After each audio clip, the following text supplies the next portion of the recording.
அடுத்ததா விடுதலை பார்ட் 1 வரக்கூடிய முக்கியமான சீக்வன்ஸ் அப்படின்னா படத்தோட பிகினிங்ல வரக்கூடிய அந்த ட்ரெயின் ஆக்சிடென்ட் சீக்வன்ஸ். அது வந்து இந்த சிங்கிள் ஷாட்டா எடுத்திருப்பாங்க. அந்த மேக்கிங் வீடியோலாம் கூட பார்த்திருப்போம். இந்த இடத்துல ஆரம்பிச்சு மொத்தமா அந்த ட்ரெயின் எப்படியெல்லாம் ஆச்சு, எப்படி உடஞ்சு விழுது அப்படிங்கிற வரைக்கும் ஒரு பெரிய சிங்கிள் ஷாட்டா எடுத்திருப்பாரு. இந்த பர்டிகுலர் இன்சிடென்ட்ஸ் எதை ஞாபகப்படுத்துது அப்படின்னு பார்த்தோம்னா 1987 மார்ச் 14 அரியலூர் பக்கத்தில் இருக்கக்கூடிய மருதி ஆற்று பாலம் வெடிகுண்டு விபத்து. அந்த காலகட்டத்தில் தமிழ்நாடு விடுதலை படை வந்து அரியலூர், பெரம்பலூர், கடலூர் மாதிரியான மாவட்டங்கள்ல தான் தீவிரமா இயங்கிட்டு வந்தாங்க. இந்த ரயில் பால குண்டு வெடிப்புமே அந்த அமைப்பால நடத்தப்பட்டது தான் அப்படிங்கிற மாதிரியான பேச்சுகளுமே இருந்துச்சு. அதுதான் இந்த படத்திலுமே சொல்லுவாங்க. அந்த அமைப்பினர் தான் இந்த ஒரு ரயில் பால விபத்தை ஏற்படுத்தியிருக்காங்க, அவங்க எல்லாத்தையுமே பிடிக்கணும் அப்படின்னு சொல்லி தான் கதையுமே ஆரம்பிக்கும். ஆனா இதே சம்பவத்துக்கு அந்த அமைப்பு தரப்புல இருக்கவங்க வேற மாதிரியான விஷயங்களுமே சொல்றாங்க. இந்திய அமைதிப்படை வந்து இலங்கைக்கு போறதை தடுக்கணும் அப்படின்னு சொல்லிட்டு தமிழ்நாடு விடுதலை படையிலேருந்து முடிவு பண்றாங்க. அதுக்காக தமிழ்நாட்டில் இருக்கக்கூடிய ஒரு முக்கியமான பாலத்தை சூஸ் பண்ணி அதை வந்து தகர்க்கணும், இதன் மூலமா மத்திய அரசுக்கு வந்து ஒரு எச்சரிக்கை கொடுக்கலாம் அப்படின்னு சொல்லி யோசிக்கிறாங்க. அதுக்காக தான் இந்த ரயில் பால வெடிகுண்டு விபத்தை வந்து பிளான் பண்றாங்க. அரியலூர் ரயில்வே ஸ்டேஷன்ல இருந்து சில்லக்குடி போற வழியில இருக்கிறது தான் இந்த மருதி ஆற்று பாலம். இதுதான் சென்னையும் திருச்சியும் இணைக்கக்கூடிய முக்கியமான ரயில் பாலம். இந்த பாலத்தை வந்து ரயில் வராத நேரமா பார்த்து இடிச்சிட்டு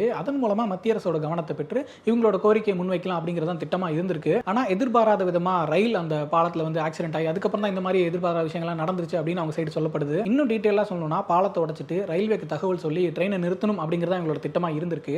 ஆனா ரயில்வே சைட்ல இருந்து இவங்க சொன்னது யாரும் கேட்கல, நம்பல அப்படிங்கிற காரணத்தினால தான் ட்ரெயின் அந்த பாலத்துல போனதாகவும் ஆக்சிடென்ட் ஆனதாகவும் கூட சொல்லப்படுது. நீங்க யோசிச்சு பாத்தீங்கன்னா விடுதலை பார்ட் 1 முடியும் போது பார்ட் 2க்கான லீடு மாதிரி சில காட்சிகள் வச்சிருப்பாங்க. அதுல விஜய் சேதுபதி பேசக்கூடிய ஒரு முக்கியமான வசனம் வரும். சூரிய கிட்ட சொல்லுவார், அந்த ரயில் ஆக்சிடென்ட் பத்தி உங்களுக்கு போலீஸ் டிபார்ட்மெண்ட்ல இருந்து ஒரு தகவல் சொன்னாங்களா, இப்போ நான் ஒரு தகவல் சொல்றேன், இது ரெண்டுத்தையும் வச்சுக்கிட்டு எது உண்மை நீங்க கண்டுபிடிங்க அப்படிங்கிற மாதிரி சொல்லுவாரு. மேபி இப்போ நம்ம பேசின விஷயங்கள் கூட அந்த சீக்வன்ஸ்ல வரலாம், அது பார்ட் 2ல கூட இருக்கலாம் அப்படிங்கிறதா நம்ம எதிர்பார்ப்பு.